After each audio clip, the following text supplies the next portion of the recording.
22/9/2021। ओम शांति। अभी हम सुनेंगे प्यारे बाप दादा के महावाक्य। साकार मुरली है। मीठे बच्चे, इस बेहद के ड्रामा में हीरो हीरोइन का पार्ट तुम्हारा है, बाप का नहीं। बाप के पास सिर्फ पतितों को पावन बनाने का हुनर है। ये नशा रहे कि हमारा पूरे क्लब के अंदर हीरो हीरोइन का पार्ट है। आज कोई स्टेज पर हीरो हीरोइन का रोल प्ले कर रहा हो तो कितना फ़ख्र होता है कि मैं हीरो हीरोइन का रोल प्ले कर रहा हूँ। तो पूरे क्लब के अंदर ही हम आत्माओं का विशेष पार्ट है। तो बाबा का पार्ट नहीं है। बाबा तो केवल संगम पर आकर के हम बच्चों को, पतितों को पावन बनाते हैं। तो बाबा ने कहा मेरे पास तो केवल ये हुनर है। प्रश्न ब्रह्मा के चित्र को देख जो प्रश्न उठाते हैं उन्हें कौन सा राज समझाना है। उन्हें समझाओ कि ये आदि सो अंत वाली आत्मा है। उनका पाठ शुरू में था कृष्ण के रूप में, यही अंत वाली आत्मा अंत रूप में, ये ब्रह्मा के रूप में है। जो फर्स्ट प्रिंस श्री कृष्ण है उनके ही लास्ट जन्म में बाप आते हैं ब्रह्मा तन में। यह पतित तन है, इन्हें ही पावन बनना है। यह कोई भगवान नहीं है, भगवान तो एवर प्योर है। उसने इनके तन का आधार लिया है। ऐसे बाबा ने कहा समझाना है कि ये फर्स्ट जन्म वाली आत्मा लास्ट जन्म में ब्रह्मा के रूप में है और इसी ब्रह्मा का ही तन बाबा लोन पर लेते हैं। इस तन का बाबा आधार लेते हैं पावन बनाने के लिए मनुष्य आत्माओं को। गीता मुखड़ा देख ले प्राणी जरा दिल दर्पण में, कितना पुण्य है कितना पाप तेरे जीवन में। ओम शांति। बाप ने बच्चों को समझाया है कि शांति के लिए कोई बाहर दर दर धक्का नहीं खाना है। जैसे हठ योगी सन्यासी समझते हैं गृहस्थ व्यवहार में रहते शांति मिल नहीं सकती है। शांति तो जंगल में मिलती है। अब बाबा क्या कह रहे हैं, शांति के लिए दर दर धक्का खाने की ज़रूरत नहीं है। शांति तो हमारे गले का हार है। शांति आत्मा का सब धर्म है। ये भूल गए हैं, आत्मा को ही भूल गए तो उसका सब धर्म भी भूल गए। तो बाबा ने कहा बाहर धक्के खाने की ज़रूरत नहीं, शांति जंगलों में मिलती है। सन्यासी ऐसा समझते हैं, परंतु बाप समझाते हैं शांति वहाँ भी नहीं मिल सकती। इस पर एक कहानी का दृष्टांत सुनाते हैं कि रानी के गले में हार पड़ा था और ढूंढती थी बाहर। 9 लखा हार रानी के गले में पड़ा हुआ था, लेकिन उसने कहा कि मेरा हार खो गया, तो ढूंढती थी बाहर। तो ऐसे बाबा ने कहा शांति भी हमारे गले का हार है। मनुष्य जंगलों में, मंदिरों में इधर उधर ढूंढ रहे हैं। शांति ही हमारा स्वधर्म है। बाहर कहाँ ढूंढते हो। बाप आकर समझाते हैं यह शरीर तुम्हारी कर्मेंद्रियां हैं जिससे तुमको पार्ट बजाना पड़ता है। आत्मा तो अविनाशी है। आत्मा कोई छोटी बड़ी होती नहीं, ना विनाश होती है। हाँ, पतित आत्मा ही बनती है। इनको ही पावन बनना होता है। जब 84 का चक्कर लगाते लगाते द्वापर में हम आए, 2 युग तक तो पावन रहे, द्वापर से फिर पतित बनना शुरू हुए। तो बाप आकर के फिर पावन बनाते हैं। आत्मा को पहले किशोर शरीर मिलता, फिर युवा, फिर वृद्ध होता है। अभी बाप ने समझाया है जो ब्राह्मण बने हैं फिर वही देवता बनने वाले हैं। ऐसे भी नहीं कि सब 84 जन्म लेते हैं। सब तो सतयुग के आदि में नहीं आएंगे, तो बाद में भी आते हैं। तो बाबा ने कहा कोई पहले आएगा, कोई 50-100 साल बाद भी आते रहेंगे। कोई के 80-82, कोई के कितने जन्म होंगे। मनुष्य तो 84 लाख जन्म कह देते, इनसे भी सेटिस्फाई नहीं होते। बाबा ने कहा 84 लाख जन्म भी कहते हैं, परंतु फिर भी संतुष्ट नहीं होते। 84 लाख कहकर भी फिर भी क्या कहते हैं, कण कण में भगवान है। अब भगवान कहते हैं कि मैं किसी मनुष्य के तन में नहीं हूँ। जानवर पत्थर ठिक्कर कण कण में कैसे होगा? बाबा कहते मैं तो कोई मनुष्य के शरीर में नहीं हूँ, अब पत्थर ठिक्कर कण कण में मैं कैसे हो सकता हूँ? बाप ने समझाया है नंबर 1 ही लास्ट नंबर में तमो प्रधान बनते हैं, तो ब्रह्मा ही पहला नंबर ठहरा, मैं और कोई में कैसे आ सकता हूँ? तो बाबा कह रहे हैं कि मैं ब्रह्मा के ही तन में आता हूँ। बाप समझाते हैं देखो दुनिया में क्या क्या हो रहा है। कोई मून में जाते हैं, चांद पर जाते हैं, कोई आग पर, कोई पानी पर चलना सीखते हैं। यह सब फालतू है, इससे फ़ायदा कुछ भी नहीं। मनुष्य पावन बन मुक्ति जीवन मुक्ति में तो जा नहीं सकते। भले मून पे चले जाएं, भले कोई भी काम करे, बाबा ने कहा पावन तो बन नहीं सकते, और ना वो पावन दुनिया में जा सकते, ना मुक्ति में, ना जीवन मुक्ति में। कुछ भी करें परंतु वापस घर तो नहीं जा सकते। अपने को, बाबा ने कहा आत्मा को अपना घर और बाप का घर ही भूल गया है। अभी हम आत्माएं बाप को भी भूल गई और घर को भी भूल गई। आत्मा अपने को ही भूल देह अभिमानी बन पड़ी है। फिर मंदिरों में जाकर महिमा गाते हैं, देवताओं के आगे महिमा गाते, आप सर्वगुण संपन्न, हम नीच पापी हैं, अपनी गलानी करते हैं। अपनी देवताओं के आगे जा कर के अपनी गलानी करते। देवताएं तो संपूर्ण निर्विकारी हैं, उनके आगे जाकर गाते हैं कि हम जो है नीच पापी हैं। बाप तो कभी पुजारी बनते ही नहीं हैं। अच्छा, फिर सेकंड नंबर में कहेंगे शंकर भी एवर पूज्य हैं, वे भी पुजारी नहीं बनते, उनका पार्ट ही यहाँ नहीं है। इस साकार सृष्टि में शंकर का भी पार्ट नहीं, वो तो सूक्ष्म देवता हैं। इस स्टेज पर पार्ट है ब्रह्मा और विष्णु का। ब्रह्मा और विष्णु का क्या क्या पार्ट है, यह दुनिया में किसको भी पता नहीं है कि ब्रह्मा का पार्ट कब चलता है, विष्णु का कब चलता है। विष्णु पालनहार है, देवता है, वो सतयुगी दुनिया में है, तो स्वर्ग में वो पालनहार है। तो बाबा ने कहा वो महाराजा महारानी होंगे। तो बाबा कह रहे हैं ब्रह्मा जो है इस समय नई सतयुगी दुनिया की स्थापना के निमित्त बनते हैं। शिव बाबा प्रवेश करते हैं उस स्थापना के कार्य में करने के लिए। तो बाबा कह रहे हैं यह भी गाते हैं ब्रह्मा द्वारा स्थापना, पर कौन करते हैं, उनका चित्र ही नहीं है। स्थापना करने वाला कौन है, वो तो निराकार परमात्मा शिव है, लेकिन तन का आधार लिया है, मुख से कहते हैं, परंतु वह कहाँ है, शिव क्या चीज़ है, वह भी नहीं जानते। आत्मा के लिए तो कहते हैं भरकुटी में चमकता है अजब सितारा। मैं आत्मा अविनाशी हूँ, शरीर विनाशी है। कितने शरीर लेते हैं कुछ भी पता नहीं है। मनुष्य कितने दुखी हैं, रड़ियाँ मारते हैं। ओ गॉडफादर, जब से दुख शुरू हुआ पुकारते आए, यह भी समझाया गया है। भगवान को पुकारा, जब से दुख शुरू हुआ तो बाप हमारी पुकार सुन करके आते हैं। फिर बाप ही आकर सच्ची सच्ची अमर कथा सुनाते हैं। अब तुम्हारी बुद्धि में है कि हम 84 जन्मों में कैसे आते हैं। पहले अच्छा जन्म, फिर उतरते आएंगे। पहला जन्म बहुत अच्छा, बाबा ने कहा, फिर उतरती कला में आते जाएंगे। दुनिया की भी उतरती कला होती है। मनुष्यों की बुद्धि सतो रजो तमो बनती है। सतयुग से फिर थोड़ी थोड़ी उतरती कला शुरू हो जाती है। चढ़ती कला तेरे भाने सर्व का भला। सर्व का सदगति दाता तो एक बाप है ना।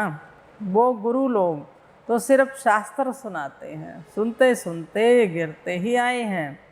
बेहद का बाप आकर बच्चों से पूछते हैं, बाबा बच्चों से क्या पूछ रहे हैं कि मैं तुमको कितना साहूकार बना कर गया था, इतने हीरे द्वारों के महल देकर गया, वे सब कहाँ गए। तो बाबा आकर बच्चों से ये बातें पूछते हैं। लौकिक बाप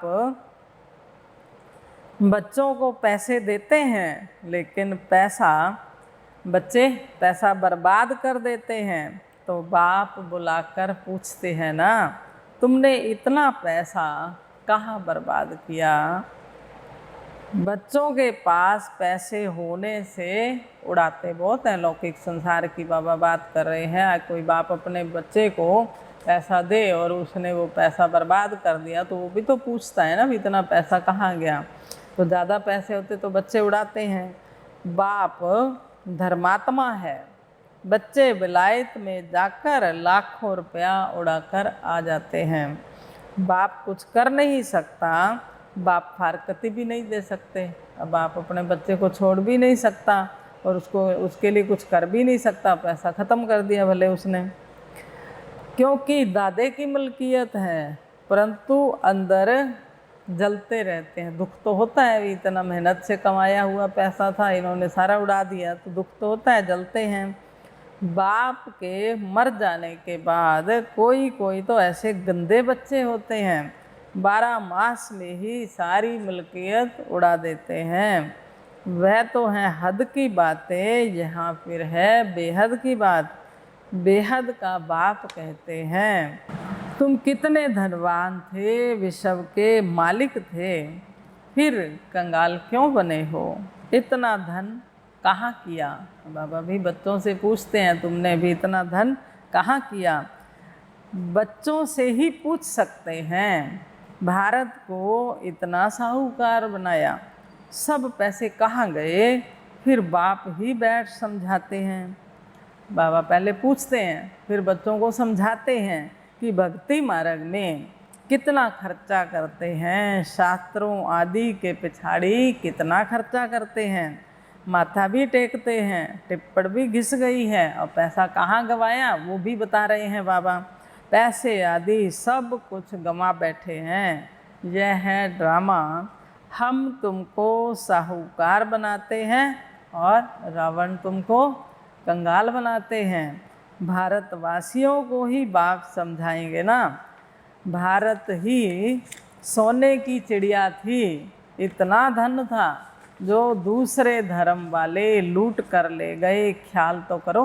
बाबा बच्चों को समझा रहे हैं, फिर कह रहे ख्याल तो करो, विचार करो।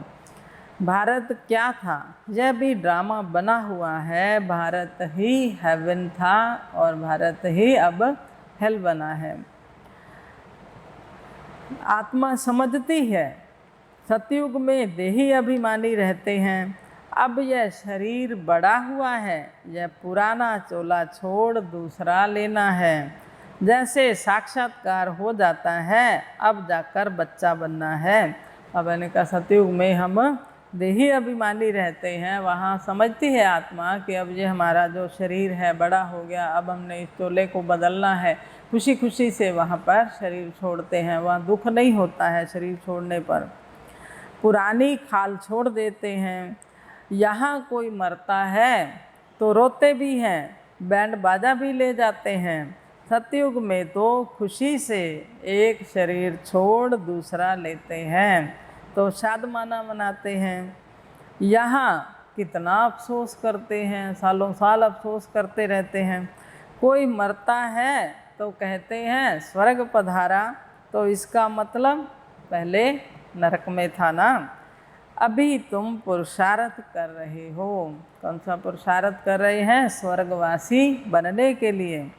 बाप तुमको स्वर्गवासी बनाते हैं। बाप आते ही हैं हम बच्चों को जीवन मुक्ति देने के लिए, रावण के बंधन से छुड़ाए, जीवन मुक्त करते हैं। बाप कहते हैं मैं कल्प पहले माफ़ी खाकर राजयोग सिखलाता हूँ, कल्प कल्प ब्रह्मा के ही तन में आता हूँ। तुमको ब्राह्मण जरूर बनना है, यज्ञ में ब्राह्मण तो चाहिए ना। बाबा ने ये यज्ञ रचा है, राजस्व अश्वमेघ अविनाशी रुद्र ज्ञान यज्ञ रचा है बाबा ने। तो इस यज्ञ में दूसरे जो दुनिया वाले यज्ञ करते हैं उसमें तो मटेरियलिस्टिक सामग्री उसमें डालते हैं, स्वाहा करते हैं। बाबा ने कहा इस अविनाशी रुद्र ज्ञान यज्ञ में इस रथ को स्वाहा करना है, ये शरीर भी स्वाहा करना है। अशव इस रथ को कहा जाता राजस्व, सब राज्य के लिए यह सब अश्व यानी शरीर इस यज्ञ में स्वाहा होने हैं। आत्मा तो स्वाहा नहीं होगी, आत्माएं हिसाब किताब चुकतू कर चली जाएंगी, फिर नए सिरे सबका पाठ शुरू होगा। इनको कहा जाता है हिस्ट्री जोग्राफी रिपीट। बाप आते ही हैं नई दुनिया स्थापन कर, पुरानी दुनिया खलास करने। यह एक ही महाभारत लड़ाई है जो शास्त्रों में गाई हुई है, तो समझाना चाहिए इस लड़ाई से यह स्वर्ग के द्वार खुलते हैं, इसलिए इनका गायन शास्त्रों में है। अब बाबा कह रहे हैं महाभारत लड़ाई का ये समय है, इस लड़ाई से ही स्वर्ग के गेट खुलने हैं, फिर से सतयुग आएगा। अच्छा, मीठे मीठे सिक्की लदे बच्चों प्रति माता पिता बाप दादा का याद प्यार और गुड मॉर्निंग। रूहानी बाप की रूहानी बच्चों को नमस्ते। हम रूहानी बच्चों की रूहानी बाप दादा को नमस्ते जी, नमस्ते जी। सदा रहेंगे हंसते जी। वाह वाह वाह वाह, शुक्रिया बाबा शुक्रिया।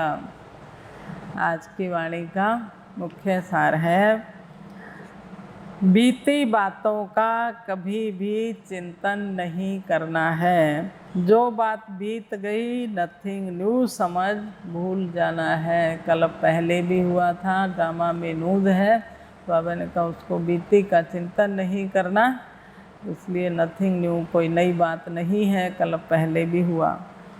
दूसरा, इस राजस्व अश्वमेघ यज्ञ में अपना तन मन धन सब स्वाहा कर सफल करना है।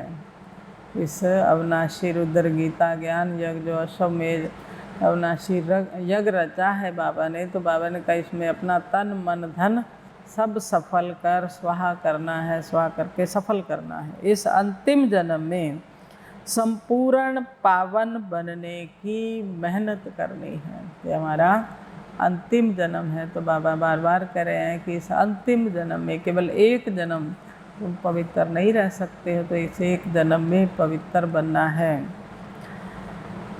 आज वरदान मिला, मास्टर त्रिकालदर्शी बन हर कर्म युक्ति युक्त करने वाले कर्म बंधन मुक्त भव। भगवान ने हमें त्रिकालदर्शी मास्टर त्रिकालदर्शी बनाया, तो बाबा ने कहा तीनों कालों का ज्ञान मिल गया। तो ऐसे मास्टर त्रिकालदर्शी बन हर कर्म जो है वो युक्ति युक्त करना है।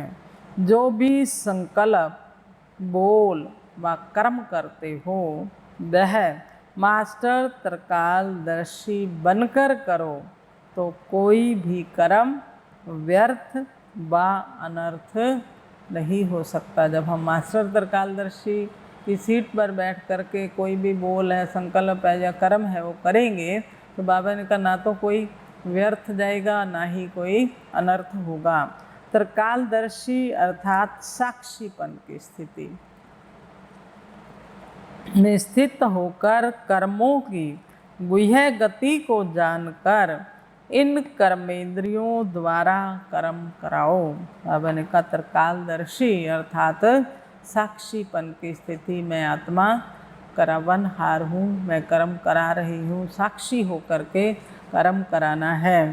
तो कर्मों की गुह्य गति को जान करके कर्मेंद्रियों से कर्म कराओ, तो कभी भी कर्म के बंधन में नहीं बंधेंगे। जब हम साक्षी होकर आत्मिक स्थिति में स्थित होकर कर्म कराएंगे, तो बाबा ने कहा कोई कर्म के बंधन में बंधेंगे नहीं। हर कर्म करते कर्म बंधन मुक्त कर्मातीत स्थिति का अनुभव करते रहेंगे और साक्षी होकर के कर्म कराएंगे। इन कर्मेंद्रियों से मालिक बन कर के कराएंगे।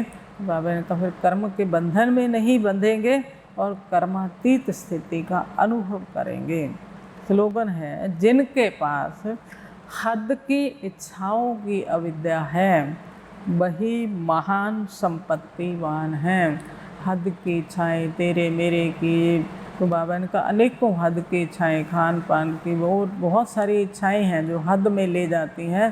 तो बाबा ने कहा उन हद की इच्छाओं से परे, जैसे हमें हद की इच्छाओं का कोई ज्ञान ही नहीं है, अविद्या हो जाए, वो याद ही नहीं आए हद की इच्छाएं। जितना इच्छाएं होती हैं उतना असंतुष्टता आती है जीवन में, और जितना हमारी इच्छाएं जो हैं वो कम हो जाती हैं, ख़त्म हो जाती हैं, उनकी अविद्या हो जाती है, तो उतना ही आत्मा संतुष्टता का, खुशी का अनुभव करती है।